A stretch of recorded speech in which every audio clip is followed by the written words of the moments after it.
Quand on parle de cet avantage important dans la coturniculture qui concerne la caille particulièrement, de ce que la caille présente des cycles courts, en réalité, on parle de la productivité et de la rentabilité derrière cet avantage qu'il faut capitaliser.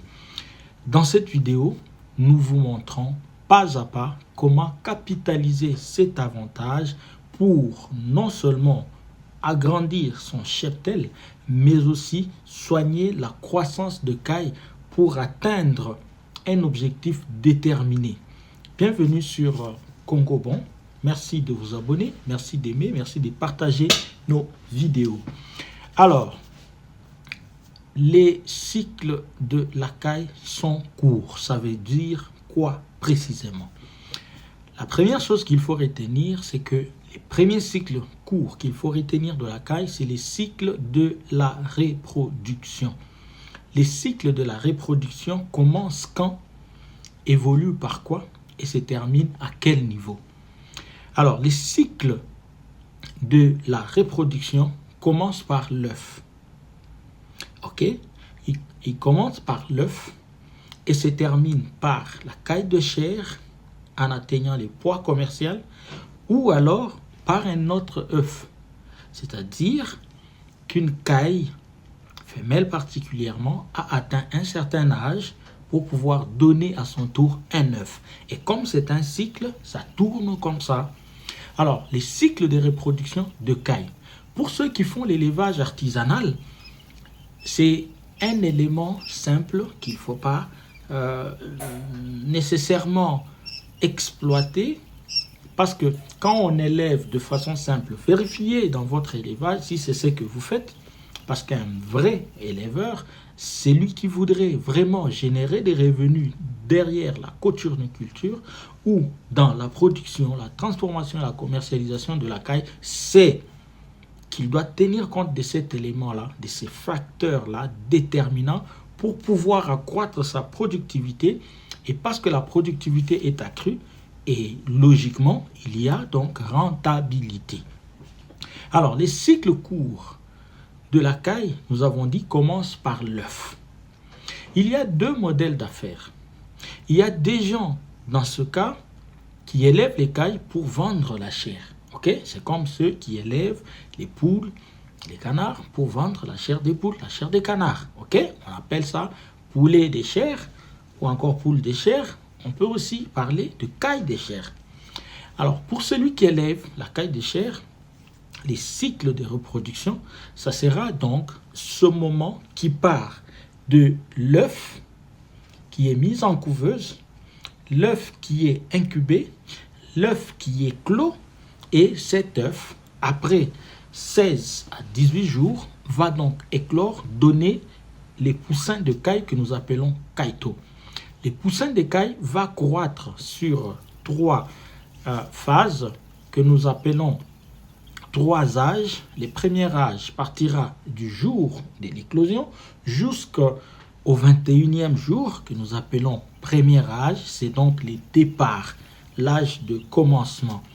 Et là, il y a une alimentation conséquente, il y a un traitement conséquent, il y a des conditions d'élevage qui sont conséquentes à cet âge. Après 21 jours, c'est le 22e jour. Le 22e jour commence et effectivement, le deuxième âge aussi est entamé avec au départ une alimentation conséquente. Parce que vous savez, l'alimentation est maîtresse dans la production, la transformation et la commercialisation des cailles. Donc, si vous voulez vraiment produire des cailles afin que la chair soit succulente et avec toutes ses propriétés thérapeutiques et nutritionnelles, autant aussi pour l'œuf, vous devez veiller à l'alimentation premièrement, avant de parler bien sûr de la santé et des autres conditions. Alors, qu'est-ce qui se passe? Après donc le 21e jour, nous passons au deuxième âge que nous appelons l'âge de croissance, l'âge de l'engraissement, dont on parle quand on est par exemple dans la production de poules.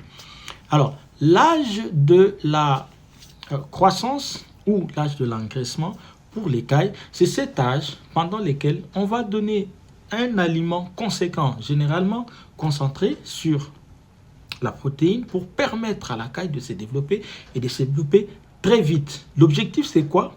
C'est qu'à l'issue de cet âge, qui va, n'est-ce pas, être échu, arriver à terme au 42e jour, il faut que nous obtenions la caille avec un poids économique déterminé, un poids commercial déterminé.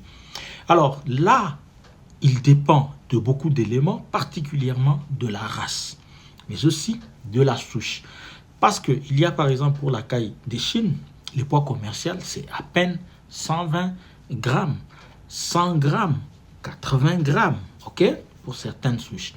Mais pour la caille du Japon, celle dont nous parlons ici, particulièrement la souche Jimbo, vous devez savoir que le poids commercial d'une caille Jimbo, quels que soient les degrés et donc de croissance, quels que soient les degrés de la souche, ça peut être Jimbo à 25%, Jimbo à 50%, Jimbo à 75% ou Jimbo à 100%.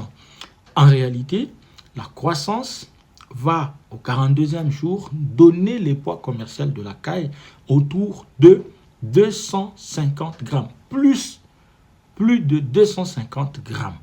Et quand vous avez une souche Jimbo autour de 25, n'est-ce pas, 25%, vous avez donc à peu près 250 grammes. Mais quand vous êtes à 50%, vous êtes autour de 320 grammes. Quand vous êtes à 75% de Jimbo, de la souche Jimbo, vous êtes donc à entre 400 et 450 grammes. Et si vous avez une souche Jimbo 100%, c'est-à-dire une caille qui provient vraiment d'une mère et d'un père Jimbo, là vous êtes au-delà de 500 grammes. Donc vous comprenez que les poids à ces niveaux vont nous permettre de savoir exactement si notre caille. Alors là, dans les modèles d'affaires chers, modèle d'affaires orienté cher, alors là, c'est que cet élément au 42e jour va nous permettre de pouvoir nous décider pour, n'est-ce pas, abattre nos cailles et pouvoir les commercialiser. Alors, pour les modèles ponte, les cailles seront orientées maintenant vers les cheptels pondeuses. Et donc, les cailles vont entrer dans les groupes des cailles pondeuses pour commencer à donner des œufs. Alors, les œufs, maintenant, il faut calculer, c'est entre les 42e et 59e jour. Donc, ça, c'est le troisième âge qui commence au 42e jour. Maintenant, il y a un transit. Pendant ce temps de transition, les cailles arrivent donc à pouvoir pondre. OK? Alors, si nous devons nous résumer pour parler, n'est-ce pas, du cycle court de caille, il faut retenir pour les éleveurs que les cycles courts exigent d'abord un plan de reproduction. Vous ne pouvez pas capitaliser ce cycle dans votre élevage, dans votre entreprise avicole, si vous n'avez pas un plan de reproduction. Les plans de reproduction vont vous permettre de pouvoir séquencer votre production en l'agrandissant par rapport à votre modèle d'affaires, que ce soit cher, que ce soit ponte. Alors, généralement, pour les cailles, on fait les deux à la fois. Parce que vous avez la régénérescence avec vous, la régénération avec vous, grâce à votre couveuse. Et donc, il faut veiller à cette étape-là qui constitue, n'est-ce pas, les cycles de reproduction des cailles. Alors, chers amis, c'est un élément important que je voudrais apporter à tous ceux qui élèvent la caille pour pouvoir en profiter et augmenter leur productivité à travers les plans d'exploitation ou les plans de reproduction afin d'exploiter, de capitaliser ce que nous appelons les cycles de reproduction. Merci beaucoup, abonnez-vous, partagez nos vidéos. C'était donc Aimé pour congobon.com. À tout moment, n'oubliez pas agropass.com pour vos formations et accompagnements.